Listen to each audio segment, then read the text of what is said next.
समय रामपुर से लेकर पूरे सूबे तक राजनीतिक रसूख रखने वाले आजम खान ने ये तो कभी सपने में भी नहीं सोचा होगा कि उनके 45 साल के सियासी सफर का समापन ऐसे सियासी शून्य के साथ होगा। लेकिन ये हो गया क्योंकि यूपी से लेकर दिल्ली तक आजम परिवार का कोई भी सदस्य अब किसी भी सदन का सदस्य नहीं है। धरने में जजमेंट आ गया उनके लिए। भाई हर नेता हो कुछ हो तो धरना तो देगा ना। धरना देगा तो अगर आप उसमें उनको अगर कोर्ट का फैसला है, हम उम्मीद करते हैं। जरा मुझे ताज्जुब हुआ और अजीब ताज्जुब हुआ मुझे। अब देखिए, अब ये तो अब कोर्ट का मामला है, अब उसको आगे देखिए क्या होता है।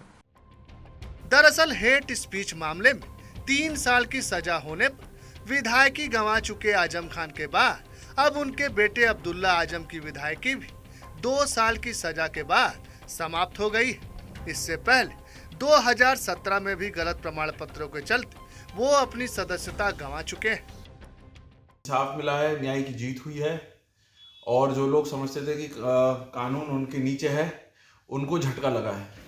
क्योंकि कानून के जो सब है वो कानून के नीचे है, कानून कभी किसी के नीचे नहीं है। और स्वार टांडा की जनता के लिए इससे अच्छी कोई बात नहीं है, क्योंकि यह आदमी कभी चुनाव जीतने के बाद एक बार गया हो तो गया हो, वरना गया ही नहीं है। आजम खान और समाजवादी पार्टी की मुस्लिम सियासत के लिए ये समय किसी बड़े संकट से कम नहीं, क्योंकि 1977 से रामपुर की राजनीति में उतरे आजम ने 1980 में जीत का झंडा गाड़ने के बाद फिर कभी पीछे मुड़कर देखा ही नहीं। 12 बार हुए विधानसभा चुनाव में वो 10 बार विजयी रहे। एक बार राज्यसभा तो एक बार लोकसभा सांसद रहे। वहीं उनकी पत्नी भी एक बार विधायक और एक बार राज्यसभा सांसद रही। अब्दुल्ला 2 बार विधायक बने, लेकिन दोनों बार विधायकी चली गई। रामपुर उपचुनाव में उनके उत्तराधिकारी आसिम रजा की हार तो ऐसी रही कि रामपुर की मुस्लिम बहुल सीट से बीजेपी के आकाश सक्सेना पहले गैर मुस्लिम विधायक बने। इसी चुनाव में आजम खान के तमाम करीबियों ने भी उनसे किनारा कर लिए। ये तो होना ही था। ये तो और भी आगे जितने जो मामले हैं सारे गंभीर, हमेशा सत्य की ही जीत होती आई है और होती रही। प्रमुख सचिव विधानसभा को पत्र लिखा है कि इसमें जो प्रक्रिया है उसको अपनाते हुए सीट को रखें। एक के बाद एक आफतों के दौर में एक आफत जौहर शोध संस्थान को लेकर भी आई। लीज के नियमों में हेरा फेरी के आरोपों के चलते जौहर संस्थान की जमीन को 15 दिन में खाली करने का आदेश दिया गया है। बता दें कि सपा शासन में मोहम्मद अली जौहर ट्रस्ट को 100 रुपए के वार्षिक शुल्क पर 33 साल के लिए लीज पर दिया गया था। आजम खान इसके आजीवन ट्रस्टी हैं। वहीं सपा का आरोप कि ये सब साजिश का हिस्सा है। अब वो कानून ऐसा है कि अगर 2 साल या उससे ज़्यादा की सज़ा किसी की हो जाती है तो उसकी सदस्यता चली जाएगी। पहले कभी होता नहीं था। अब न्यायपालिका के बारे में कुछ कहना नहीं चाहता।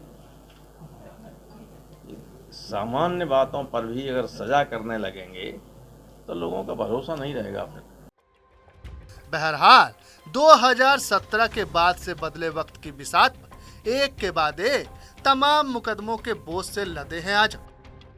वहीं हेट स्पीच में मिली 3 साल की सजा के बाद अब 6 साल तक यानी 2024 और 2027 का चुनाव भी नहीं लड़ पाएंगे।